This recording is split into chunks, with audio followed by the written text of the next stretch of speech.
कुमार ड्रामे में एक नई सिचुएशन सामने आ रही है। फाइज के घर वालों ने एक नई चाल चलने का प्लान बनाया है कि फाइज और हरीम को कैसे एक दूसरे से दूर किया जाए। आहिस्ता आहिस्ता इनके दरमियान फासले बढ़ाने के लिए इन दोनों को इतना बिजी किया जाए कि इनके पास बिल्कुल टाइम ही ना बचे कि एक दूसरे के साथ ये बात कर सके या एक दूसरे के साथ अच्छा टाइम स्पेंड कर सके।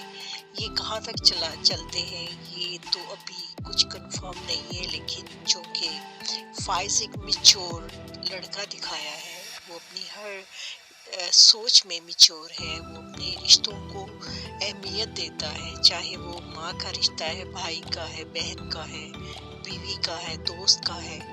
तो ये आगे चल के ये ड्रामा मज़ीद अच्छा होगा।